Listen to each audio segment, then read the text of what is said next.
Hey all, and welcome back to the Isle of Armor DLC in Pokémon Sword. It's time for the third and final Dojo trial. Klara is ready, but are we? Actually, yes. This is going to be a bit of a curb stomp match, because the levels are still not in Klara's favour here. They tried. Good sweet Mike did they try, but their level scaling just wasn't close enough to a guy who obsessively went catching Pokemon in Galar's main wild area after the fact.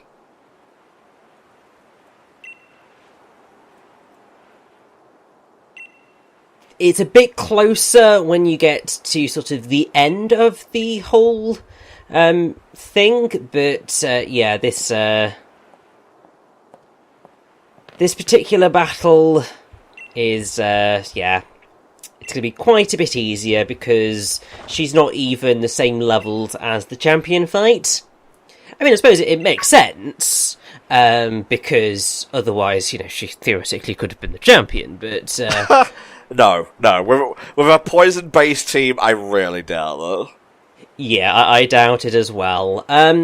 So... one of the things that you kind of might notice in terms of leveling is that it's actually a little bit more not as scalable as you might have thought. If you kind of come to the Isle of Armor before beating the champion, then the levels are more likely to be sort of between 23 and 25 for this fight. Oh. In comparison to the 65 to 67.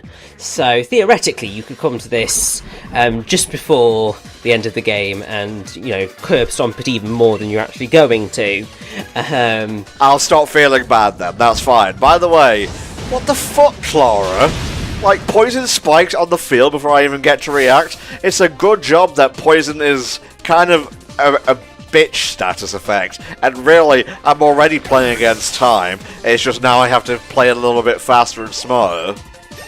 Yeah, and I mean also very foolish to, you know, throw a Skorupi out against a fire type like that. That was daft. Also, why the hell are you throwing out a Skorupi? Throw out a bloody Drapion, at least give us a fight. Well, I guess... given it theoretically could have been like level 25, I guess they're kind of keeping a blank there. You're true. I think they should have, like, read what the level was and evolved it accordingly. Yeah, because, I mean, if you do rematch Klara, which you're able to do... I'm not quite sure sort of when that rematch comes in, I can't remember. But she will have a Drapion and a Scolipede at that point. So I suppose it makes sense in that sense, but still, it's just like this is meant to be a sort of big last hurrah for Klara, and it's very much not that with two Pokemon that really should evolve further. Rematch comes about, as far as I recall, it's when you get her rare league card after you've done all the Isle of Armor story stuff. You just go and meet up with her in the desert, and that's basically where all that shit kind of kicks off. But that's just a minor thing. Like, as it stands right now, her team is kind of a joke. I suppose there is this Weezing that's got the fairy type as well, which might catch some people off guard, but, you know, it's really not that hard to beat, all things considered. Yeah, and I would just like to point out that Slowpoke would not have fainted if Klara hadn't cheated in the beginning, so fuck you, I'm going with my own poison type right now. You ought to beat Leon anyway, because he leads with a fucking steel type. Yeah. I do like how he leads with the Sword and Shield Pokemon, that's pretty dope.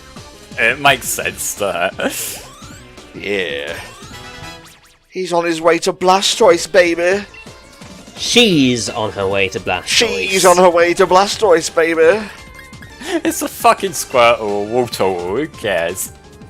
I'm glad you corrected yourself there, Flame, because otherwise I was going to be like, it's a Wartortle, it's not a Squirtle, it's a Wartortle. Oh, here comes Whirlipede. It's not even that very intimidating to find in the wild Pokemon, whose name I forget. Scolipede. Is that the big one?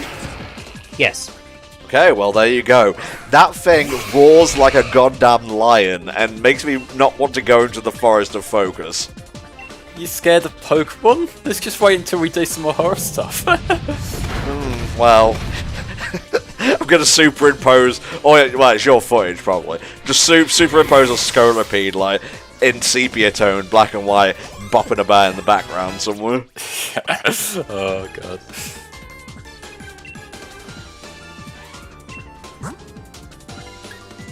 Who's next? I won't read it.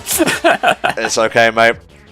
I wasn't reading either. No water worries here, but a little bit of poison worry because it's evolved. The Slowpoke has become a Slowbro, and now it's poison psychic, and I think she's gonna Dynamax. To which I will reply with Gigantamax.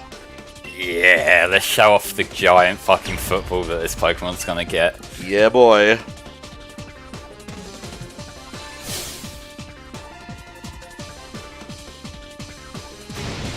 Playing nice now, but you wait until this fireball hits you in the goddamn face.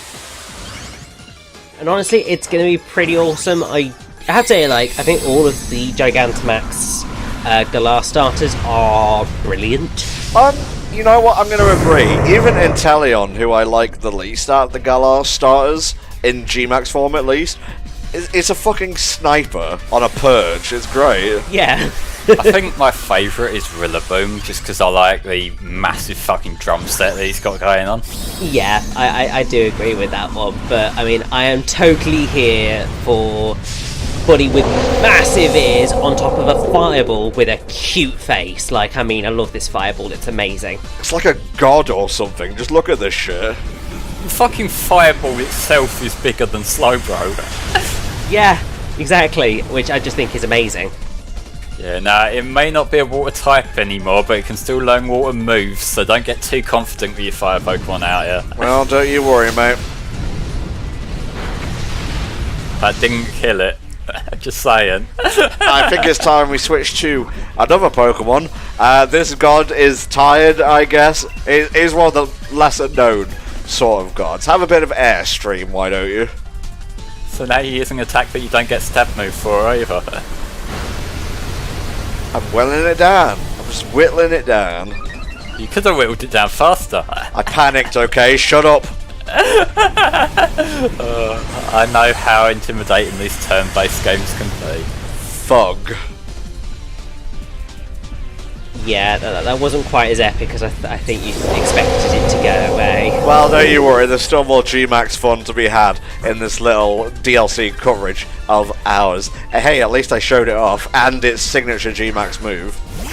I mean, yes, but then you went and threw a ground steel type out, and this thing has a water move. Yeah, but to be fair, it's also weak to Earthquake. I mean, yeah, there is that. Let's see whether it can survive it. Oh, it just did, so there. You were retroactively smart, Tom. Yay! Just that was a very risky move. Ow! My fucking ears. Yeah, I love it whenever you, like, most people probably won't clock onto this, but from whenever I've been putting together shield footage for my channel, you can see just by the fucking, like, audio file on the track where the Gigantamax or Dynamax fights are, just because it's so much louder than everything else in the game. It's really oddly mixed. Well, I use a similar system for when I need to tell where Richie is, because it'll just be one long line of dialogue.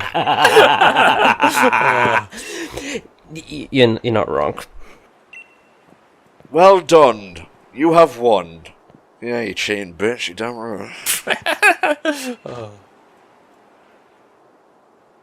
So why isn't she immediately kicked out for cheating? I mean, yeah, exactly. Really, she needs to pay for cheating, but then, I mean, to be fair, she still lost. So, I mean, I suppose that was her karma. Again, she does pay for it in the dojins. Jesus Christ, Flame! Could you try and be a regular human being for one fucking minute of the day?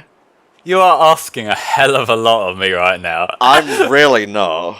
I woke up today and everything, Christ. That's your strength, HFC. You put Fox in their place.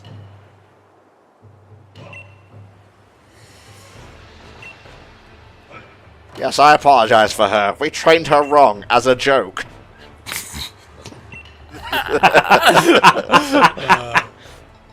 I wasn't planning to make a Cold Power reference, but it just seems appropriate here. I'm poisoned, making me the victor. She's doing the crying because she got caught thing, isn't she? She would be a great online personality. Don't say that she has an OnlyFans. Please don't say that. I hadn't even thought of that, but she could make some good money on there. I'm not disagreeing with that fact, mate. Just look at her red league card, for fuck's sake. Oh, yeah. You are good. You are strong Pokemon. Trainers, that is. Sorry, sometimes I confuse Pokemon and their trainers. Haha, just an old quirk of mine. I will bury you into the fucking ground. It's not my fault that the giant Slowbro is much more interesting than either of you. Well, I mean, to be fair, if you put a giant Slowbro next to, I don't know, Brendan Fraser. I like Brendan Fraser a lot, but a giant Slowbro would be a little bit more interesting to the eye. Well, I mean, it would be to pretty much anything because, you know, we don't have creatures like that doing things like that in our world. Oh, sweet. Now Richie explained it. I get the joke. Haha, well done. Oh, God. You're both toxic in your own way, I swear to God. Isn't that just what people say when they think something's generally bad but don't want to explain why? Sometimes, yes, I will agree with you, but in this case, you do drag things down a level in terms of dignity, Flame. Only one level. I'm being generous here. Maybe that's toxic in its own way. Maybe it is, Flame. Maybe it is. Are we finally getting rid of the man bun? Yeah, Please. because the trials are over now, so we might as well go back to normal. Oh, you gotta wait until you pay off all the watts before you can get a new hairstyle, though, haven't you? Oh, well, not all of the watts. Just well, no, because no, I'm pretty sure you can change back. But I think what it is that you have to do is you have to return to your original outfit immediately, and then change your clothes back into the choice. And this is definitely a much smoother look than you had the last time, apart from obviously the hair. Please, for the love of God, put a hat on. It might make things better. I'm going to change the hair, don't worry. That is the most important thing in my mind right now. Fix the fucking man bun. Can't wear it. You can't wear it when you're wearing a man bun, for the love of God.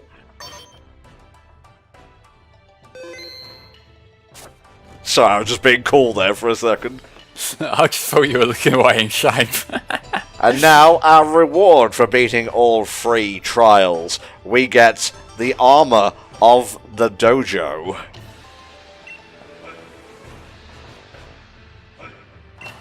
He's just been waiting for this shit. And quite frankly, it was worth the wait. Come on out, you Shelmon, you! Not quite sure what happened with his bottom paws, but hey, it's motherfucking Kung Fu!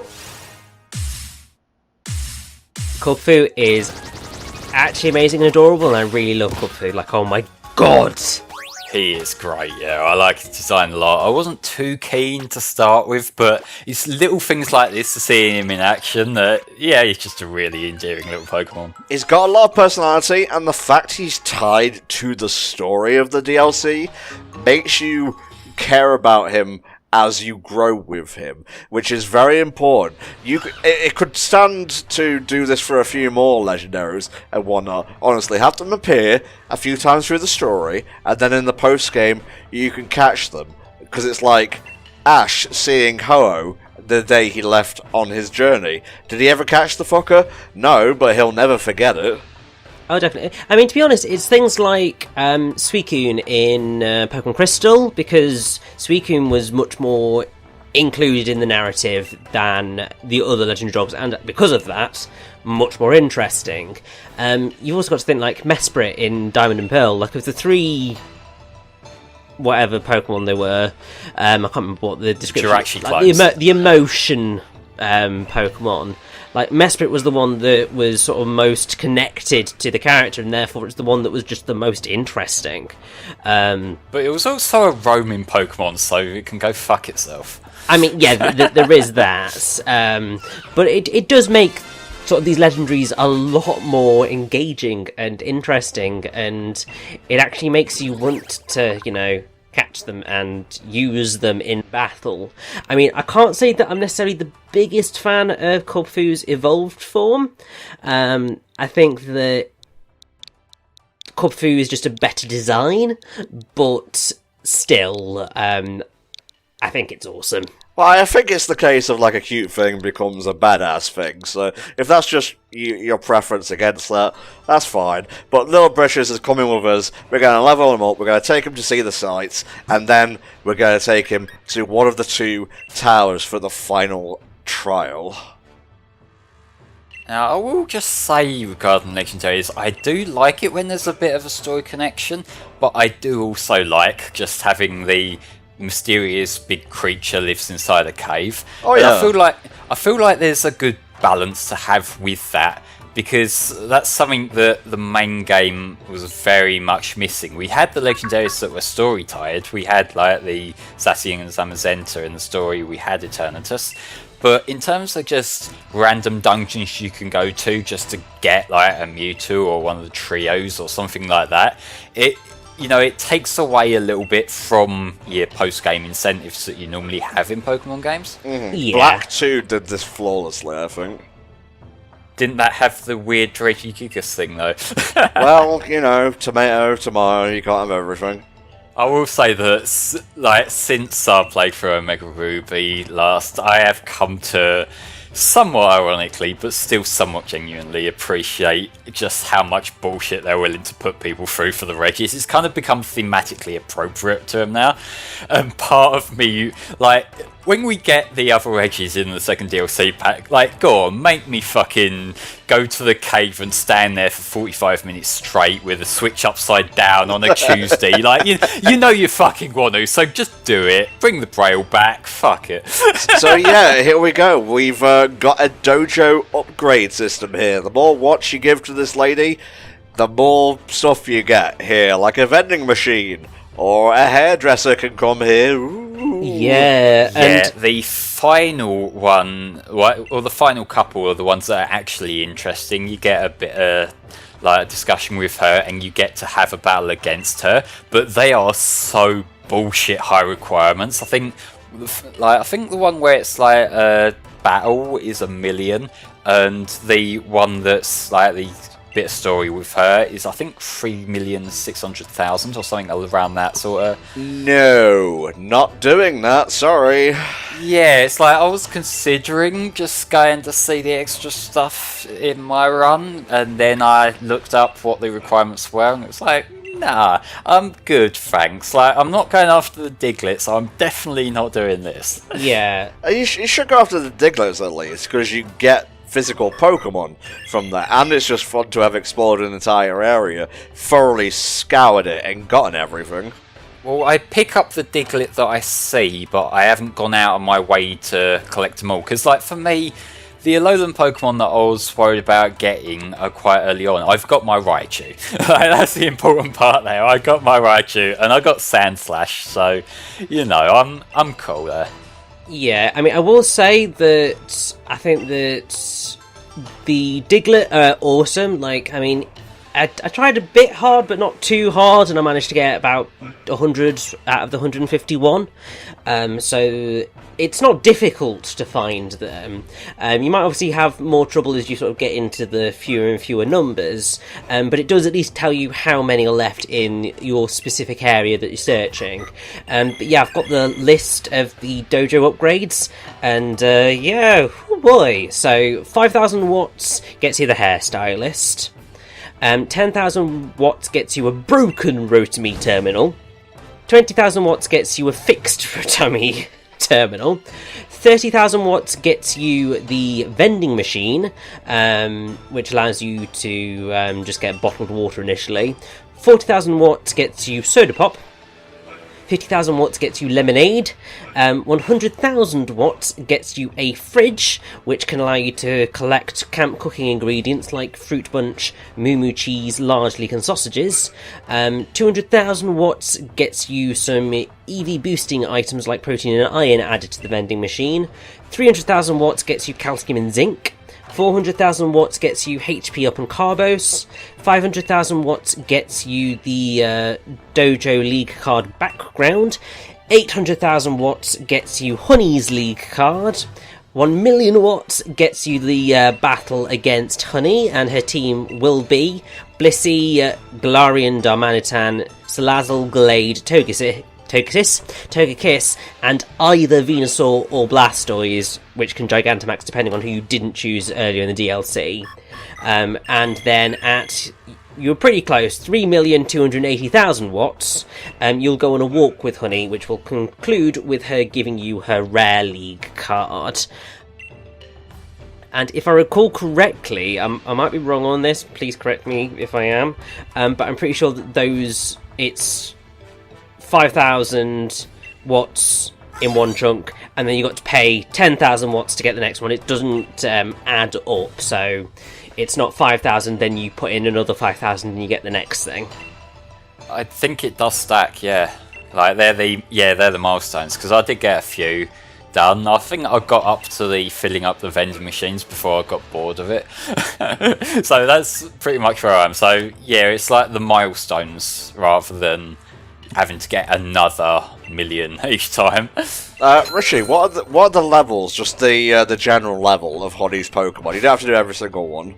Her Pokemon, they also sit in the 60s region.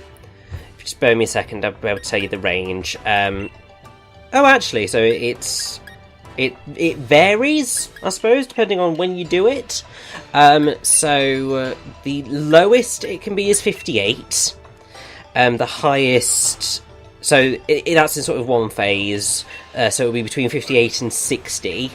I suppose if you do it after you've beaten the champion, then it will be between 73 and 75.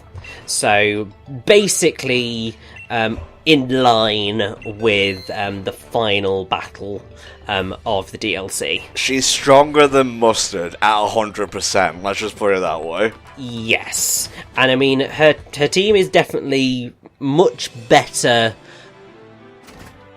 balanced. I mean, Blissey's are, at least from what I remember, they were pretty good competitive Pokemon back in the day because they are such tanks. Glade's also pretty good. Togekiss is also pretty good. Not so sure about Salazzle or Darmanitan, but it's a much more balanced team and obviously has much more potential to be a challenge.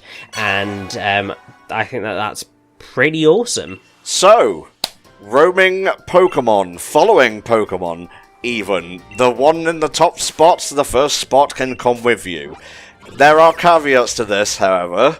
It only works on the Isle of Armor. Yeah. They all have individual speed, so some will be able to keep pace with you, even on a bike. Some will lag behind by miles. Let's give it a shot here. Let's see if Cinderace... Yep, Cinderace can keep up with us. But if you come with a Slowpoke, let's just say there's some comedy to be had there. Yeah, you might as well just leave them at the dojo at that point. Now, what's cool is, actually, if you take a Pokemon that can swim with you onto the high seas, they will swim. I believe Keldeo actually walks on top of the water, because that's one of the things it's said to do. But Pokemon like Milotic will properly swim through the waves and whatnot. And I'm going to be honest, once we start getting onto the high seas, I start to feel a little bit of a Wind Waker vibe. I'm not going to lie. I had a little bit of that as well, to be honest, and it was pretty awesome. I mean, I really do like the Isle of Armor, sort of in terms of its overall design and sort of its different constituent elements. Like, sort of the ocean bit is just really quite cool. It is to a certain degree, but after a while, surfing around on this bike thing, you start to wish your bike went even faster. I mean, there is that, but I think that's always a thing in any sort of roaming experience. The only thing I will say about the ocean that I don't like is the bloody Sharpedos. Like, Jesus Christ. They're like the Gryorgs from Wind Waker, now that I think about it. Yeah, they just sort of come out of nowhere, and unless, you boost at just the right time, they can very easily come up and attack you from behind, and it's slightly terrifying. I suppose they had to do something to keep you on your toes while you're at it. Well, exactly. Otherwise there would be literally nothing, and that's a little bit... I mean, they're literally sharks. They're meant to be scary. Anyway, back to the following Pokemon thing. It is a bit of a wrench that it's only Isle of Armor, and I would assume Crown Tundra exclusive, because that's a feature that's just not in the base game. So, yeah, you can't really make the thing of like, oh, it's optional content, it's just a feature that's not there. And while it's not perfect, it is a nice return to form, for lack of a better word, and I would hope they bring it back for the next gen. And I hope Masuda's thinking of, oh, we keep certain features exclusive to certain games to make them more special. No, Pokemon is special because you can catch Pokemon, raise Pokemon, go out, get badges, do trials, whatever, and become champion. It's nice to have certain games that are unique, but I want main features in every single game, and I would include following Pokemon as one of those. I will say, in defence of this game, of it not carrying over into Galar itself, I kind of assume that would be a lot of work. There's probably some collision things that need to be readjusted with certain objects, and that is probably a bit more complex than what we might initially assume it to be. But in terms of the thing with Mr. statements and that, when it comes to that, it really feels like he's mixing theming with features. Yeah. Because you're gonna want something to make each of the games distinct from one another, but you have narrative for that, you have setting for that. That's what makes them, each one feel different.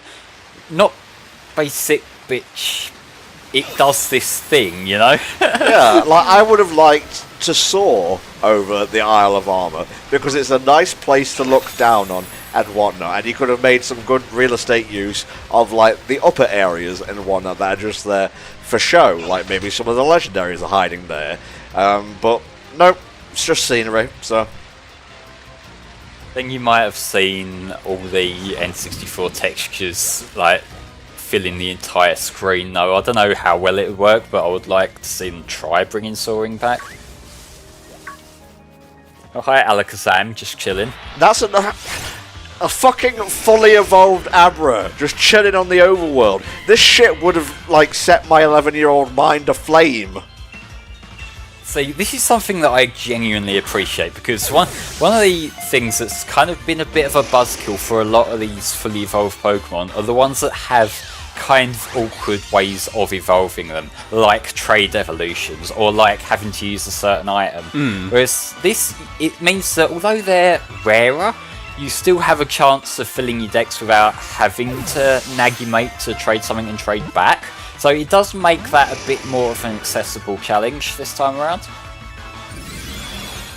And also, I suppose for those of us who have played the games for a long time, it's just really cool to see Pokemon like Alakazam just out there in the open to be available to catch, because they have been restricted to trading for such a long time. Obviously, it's not going to be necessarily very good. Brand new Court Alakazam is never going to be as good as an Alakazam that you trained from a level 1 egg and EV trained and all that jazz, but it's still cool to see. And also, you will definitely want Cubfu to learn Aerial Ace. It is going to be one of the most helpful things you can possibly do. Oh, I didn't learn Scary Face, whatever we do. Well, he's a cute little bundle of joy. He's not scary until you get to his evolution, then it's oh boy! Yeah, maybe I shouldn't have pissed him off when he was a youngster. So one of the first, lookout points is around here, and apparently there's more than what you're initially given, because the areas that I was tasked to visit were different between Sword and Shield, which leads me to believe that, yeah, there must be more than 3 areas. So why not have us visit all of them? As far as I recall, there's 4, but the reason why it causes confusion is that you don't have to see them all. The goal here isn't to tick off everyone, it's to raise Kubfu's happiness.